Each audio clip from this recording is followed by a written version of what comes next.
Duel Terminal 1. This is a story of a time before the First War.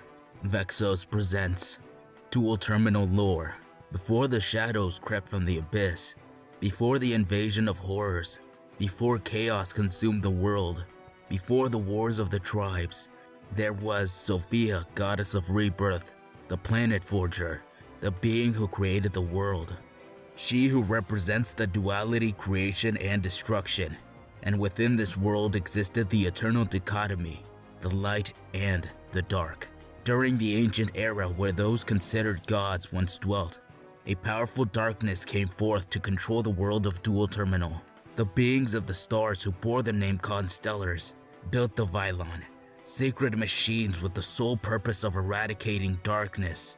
Together they sealed away the steel swarm and returned to the heavens. Many years passed and those of the ancient era fell into legend. And during this time a tremendous power came into being in the form of 3 dragons, Bryonak, Gugnir, and the strongest of the 3, Trishula. To stop the dragon's destructive rampage, a lone spellcaster, Prior of the Ice Barrier, created a special artifact, the Mirror of the Ice Barrier, and single-handedly sealed the dragons on top of an ice mountain. Prior then formed an organization known as the Ice Barrier. Many years went by, and Prior passed away, though some say his spirit lives on. Dawn of the First Era.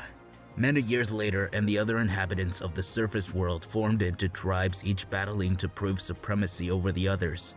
The X-Sabers, renowned swordsmen mercenaries who lived to battle.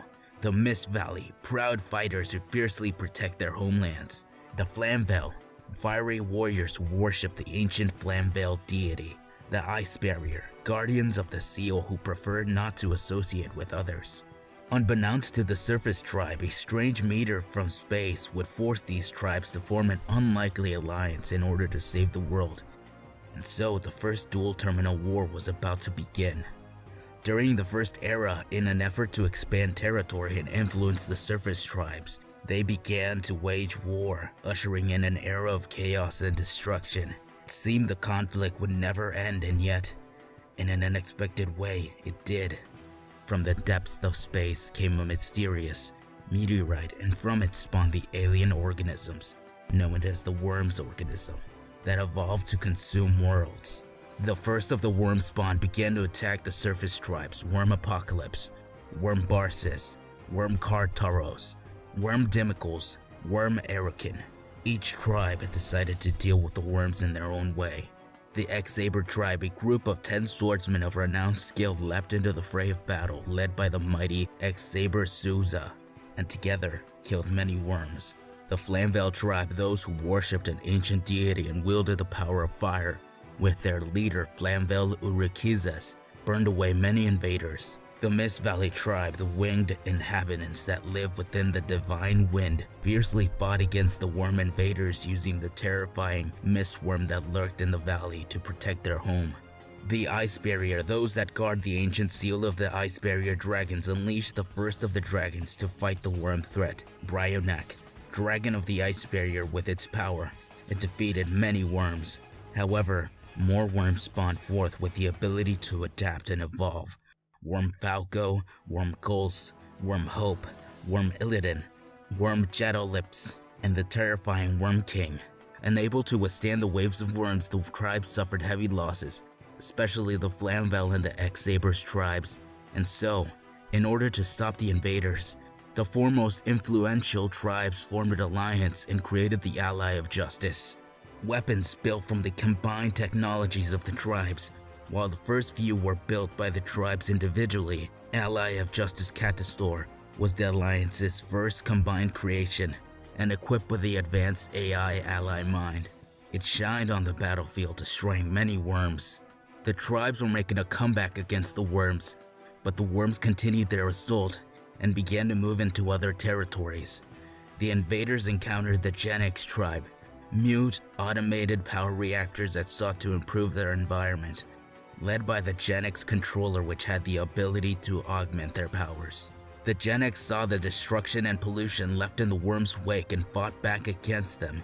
The Ally of Justice researchers found the Gen X soon after and sought to incorporate them with their weapons and technology. The worms began to show signs of intelligence and evolved once more.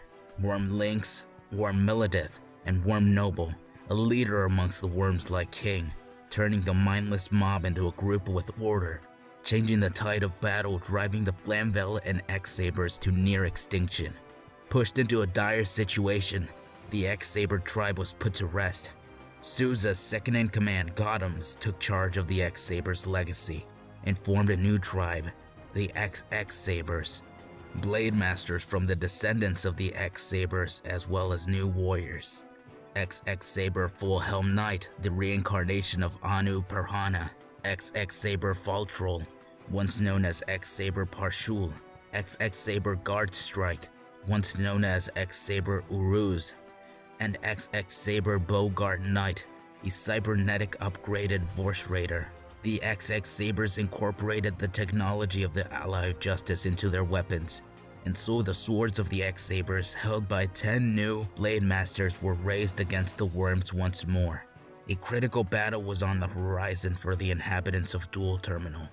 The worms turned their attention towards the Naturia Forest, a mysterious woodland paradise where even the earth was alive. The forest was protected by 4 guardians: Naturia Beast, Naturia Barkion, Naturia Landois, and their leader, the mighty Naturia Leodrake. Although the Naturia did not like to battle, they fought against the invaders tooth and claw to defend their home. The Alliance moved to defend the Naturia Forest and unveiled their new Ally of Justice weapon, augmented by the Genex. Ally of Justice Field Marshal, the largest Ally of Justice weapon created. Controlled by the Genex Spear, it inspired and gave hope to all those fighting. However, the worms made one final push, and in an attempt to save their allies, Field Marshal and Spear sacrificed themselves, destroying the majority of the worms, forcing the invaders to retreat. The Alliance had won a major victory, though at a heavy cost. Soon after the battle, the Ally of Justice researchers found the Worm Nebula meteorite. This discovery would change the fate of the tribes yet again, threatening the world of Duel Terminal once more. The Alliance had won their first major victory against the worms, and had bolstered their forces with Genex and Naturia allies. Soon after the battle, the Ally of Justice researchers came upon a startling discovery. From the Worm Nebula meteorite, they discovered a strange matter, which greatly improves the capabilities of Ally of Justice AI cores. With the discovery of the strange matter, the Alliance's focus shifted from destroying the worms to capturing them.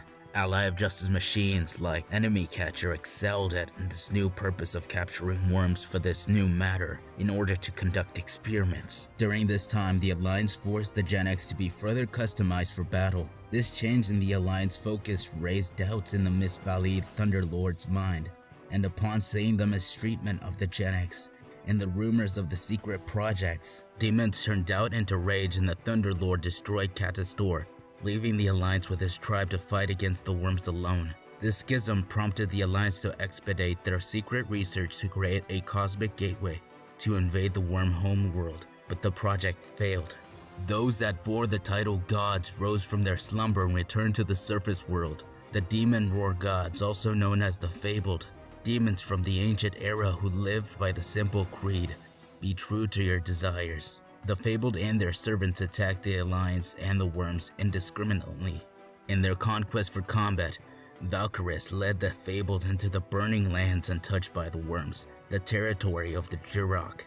Dinosaurs who wielded fire proved to be more of a challenge to the Fabled and successfully defended their land against demons, much to the joy of the Fabled. The worms continued evolving into new forms: Worm Opera, Worm Prince, Worm Queen, and the Worm Rakoye. Due to the worm threat and the random attacks of the Fabled, the Alliance developed the Real Reactor and merged it with the Genex to make the R-Genex, a new power source for the Ally of Justice. Despite their efforts, the worms continued their assault and evolution in the territory of the Ice Barrier. Worm Solid, Worm Tentacle, Worm Ugly, and Worm Victory. Those sworn to defend the Ice Barrier battled valiantly against the worms, but due to the added pressure of the Fabled attacks, they decided to release the second dragon, Gugnir, Dragon of the Ice Barrier. The mighty dragon froze both Worm and Fabled, forcing the invaders to flee. During this time, the Mist Valley tribe fought alone against the worm hordes and were facing certain annihilation in the wake of the invaders.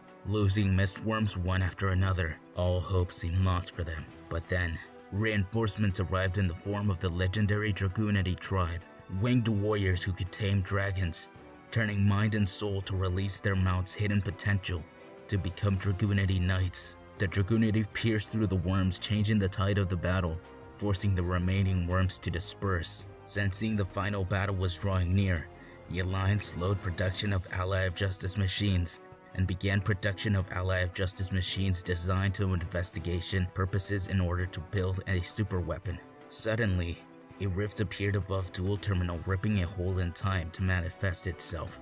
The being of absolute despair, Worm Zero. It absorbed its brethren and spawned new armies: Worm Warlord, Worm Zedix, and Worm Yagon. Worm Zero.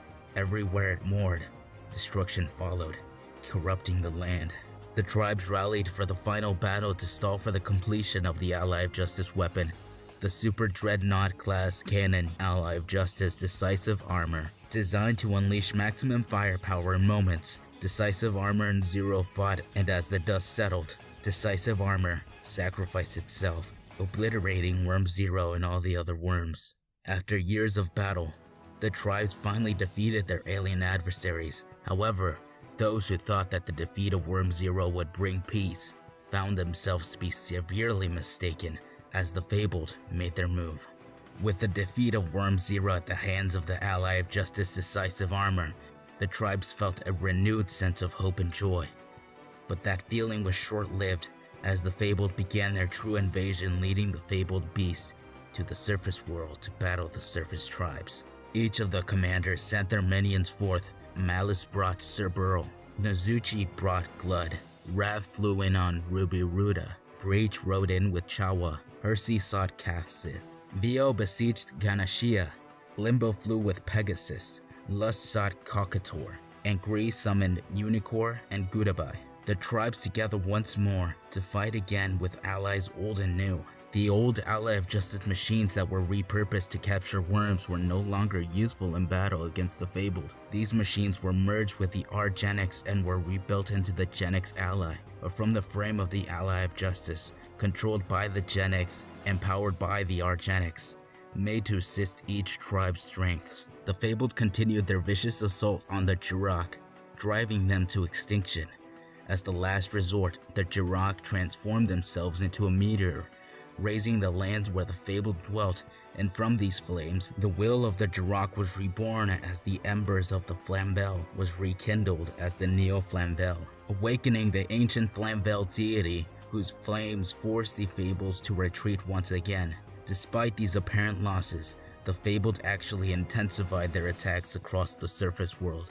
It was during this time the Ice Barrier tribe was faced with a difficult decision once again. The threat of the Fabled was too great, but with 2 dragons already released, should they release the final dragon? This split the Ice Barrier tribe into 2 factions. However, there were 2 spellcasters who sought another option in secret, to fight demons with demons. Natalia and Noelia worked together to summon and control the Steel Swarm, but they failed, and because of this, Natalia lost her life. A grieving Noelia promised to care for her friend's son, Avance. Little did they realize the dark consequences their actions will have on the future. With no options left, certain members of the tribe released the 3rd dragon, Trishula. Once freed, it immediately began to rampage across the land. None of the control seals could contain its power. Even the triangle seal of the generals failed to control it. Like a chain reaction, the seals of Bryonak and Gugnir failed too. The 3 dragons obliterated the Fabled and attacked the tribes. Even the ancient Flamvel deities failed to stop their wrath. It seemed like the whole world would be destroyed. Sensing certain doom, the Spirit of Prior appeared and sealed the 3 dragons away once again. The war against the Fabled and the battle against the Ice Barrier dragons came to an abrupt end, leaving many orphans behind. Noelia took in these children until they could return to their homelands. She would later leave the Ice Barrier tribe, taking the mirror with her, and found the Kinshki, a new tribe that sought forbidden power. Over time, the descendants of the Mist Valley would form into the Gusto tribe, but the peace that came after the First War did not last long, as the lust for power and supremacy would rise again, forcing allies against one another once again, giving birth to a new terrifying darkness. And so, the first Duel Terminal War ended. Hope you enjoyed. Thanks for watching.